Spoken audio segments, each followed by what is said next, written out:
gardening friends, it's Mary from Rocky Mountain Gardens, and I'm here today to share with you one last look at the out of doors here in Colorado before winter comes upon us.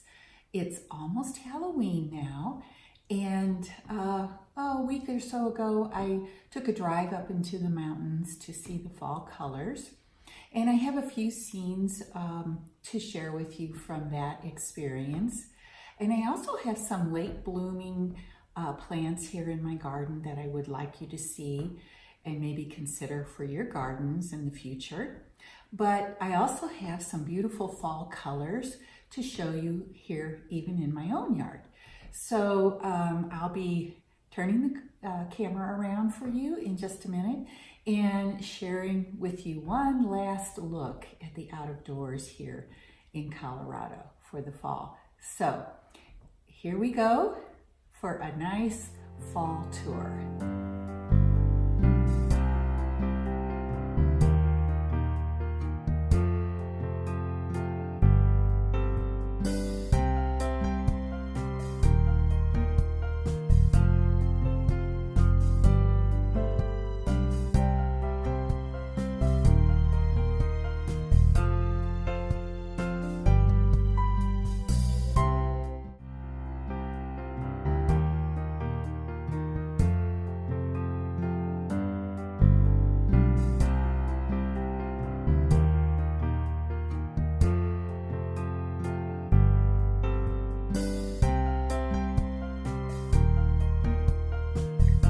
Let your eyes feast on these colorful aspens in the mountains.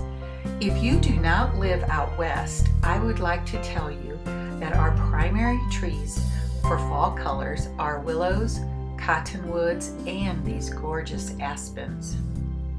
Do you see the fluttering leaves? The flat stems of each leaf cause them to dance with the slightest breeze, giving them their name, quaking aspens. Enjoy their delightful frolicking.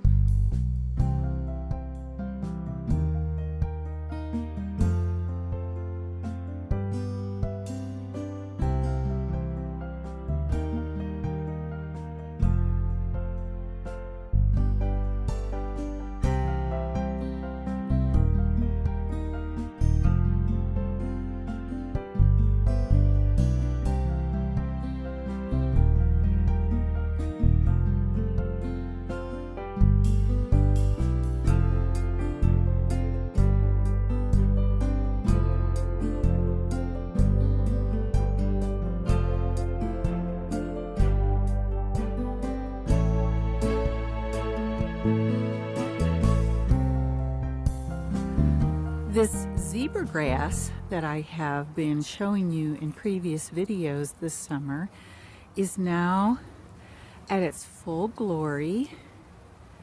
And you might remember that I described the sort of flowers that ornamental grasses develop are actually called inflorescences. And you can see them here growing at the top of this clump of zebra grass. Can you see how large it is? It's quite spectacular. And aren't the inflorescences pretty blowing in the wind? These I will leave up all winter because they'll make a beautiful winter interest in the snow when we get snow later in the season. So I highly recommend this zebra grass. As I've said before, it is just gorgeous. A beautiful ornamental grass to have in your garden collection. I showed you my chocolate Joe Pye weed in an earlier video, and guess what? It is blooming now. And you can see it's covered with these small clusters of white tiny blooms. Aren't they pretty? And then here's just a peek of my sedum autumn joy, which is turning this sort of almost orangey burgundy color this year, which is just gorgeous. A very pretty part of my garden right now. Here it is September the 20th, and look at these blooms. And here they are just 1 week later, developing this beautiful pink color. Here is my autumn blaze maple. This tree is one that I just recommend so strongly. It is spectacular in the fall, and as you can see, the leaves are about halfway in their changing period, from green until bright red. And I'll be back to show you this tree when it's in its full glory in just a few days, hopefully, but I wanted you to see it as it is transforming into its glorious fall colors. The autumn blaze maple is an amazing tree. It has no pests. It's not easy to succumb to any diseases. It does not drop any seeds or other, sort of trash on the ground at your home. It is very full as it grows older. This tree is about 24 years old right now, and you can see it's quite large if you compare it to the size of my house, and it is so healthy and beautiful. So this is a tree you might consider planting in your yard one day. This blazing red color certainly gives the autumn blaze maple its name.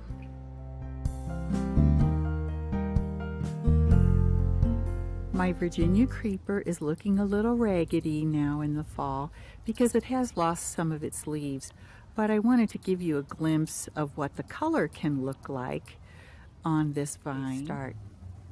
Here you can see my Virginia creeper, part of the vine, climbing over on a pine bush that I have in my yard, and you can see the brilliant red color that it develops in the fall.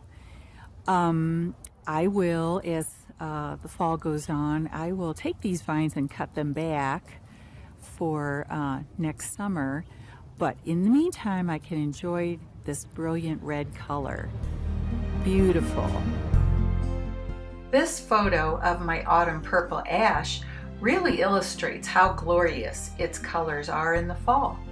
But one caution, the emerald ash borer is an insect which has been killing ash trees in the eastern US for a few years, and cases have been discovered in some areas of Colorado. So it is no longer recommended as a tree to plant in your garden. So sad, and I am certainly hoping that my tree has quite a few years left because it is simply gorgeous.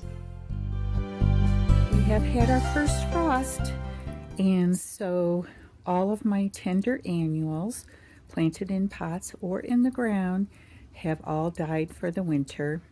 So we have to say so long to them. So goodbye Plectranthus, goodbye Coleus, goodbye sweet potato vine, diamond frost euphorbia, and all of my petunias. But we'll see you again next spring. As I walk down the steps here, you can see all the leaves that are collecting, and I will gather them up and place them in my compost bin.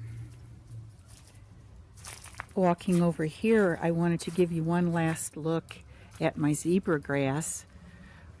And here you can see the inflorescences have opened, and the zebra grass has been bitten by the frost as well, turning its leaves a brownish color. So I just wanted to say goodbye. The gardening time is over now. time to get ready for winter and enjoy our winter holidays. I'll be back, of course, in the spring with many more videos for you, and we can learn together how to garden in the Rocky Mountain Garden region. In the meantime, you might want to tune in and see some of my videos on home decor and decorating for the holidays. I'll be sharing more of those videos over the Christmas holidays and even in the spring for our spring holidays. So see you in my next video, and all you gardeners out there, don't forget, spring will come again and we can enjoy our gardening hobby later. For us, maybe in April we'll start. So long.